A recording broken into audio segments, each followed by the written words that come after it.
Ju nuk mund të injoroni atë çfarë ka bërë Serbia, sikurse Serbia të ishin thjesht dele që kalonin gjatë natës. Ky është rast klasik i dy standardeve të ndryshme të përdorura nga ZPS-ja. Autoritetet serbe dhe mbështetja e tyre për këtë gjykat po ashtu duhet merren parasysh, në veçanti kur flitet për qëllime forensike për vlerësimin e provave që ata i kanë dhënë gjykatës. Sikur se e kam theksuar edhe më herët, në aspektin intelektual nuk është e ndershme të argumentosh që mund të anashkalosh politikat serbe dhe dominimin serb, ndërkohë që vlerësohet nëse UÇK-ja në thelb ka pasur të njëjtën politik dhe në të njëjtën kohë të thuash që ka shkuar në drejtim tjetër. Dhe për këtë arsye është mirë që të shikohet konteksti më i gjerë i zhvillimeve. Ju nuk mund të injoroni atë çfarë ka bërë Serbia, sikurse Serbia të ishin thjesht dele që kalonin gjatë natës.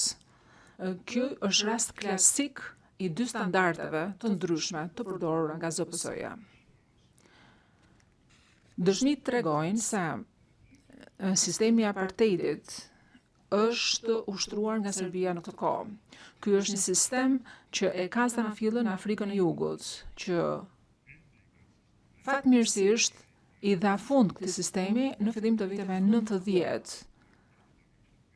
Ndërkohë, kjo situatë po shkonte në drejtim të kundër për shkallëzohej në Kosovë.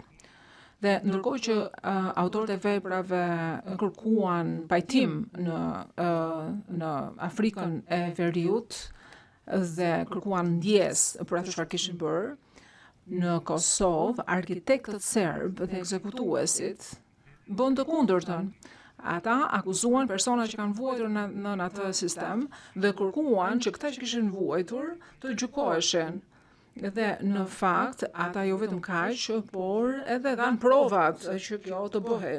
Për t'i thënë ndërkombëtarëve që ju kemi thënë që këto UÇK-s janë rrugaç, janë të pabindur. Ne kemi pasur të drejtë për atë çfarë kemi bërë në Kosovë. Dhe donim pra që ky sistem apartheidi të validohej, të vlerësohej. Dhe gjykata duhet që të shikojë me kujdes dëshmitë e dhëna nga shteti serb, ashtu siç është bërë në Afrikën e Jugut apo në vende të tjera. Pra duhet shikohen motivimet më të thella dhe origjina e dokumenteve apo e dëshmive të saktuara. Dhe duhet kushtuar rëndësi e veçantë dokumenteve që janë dhënë nga këto autoriteteve.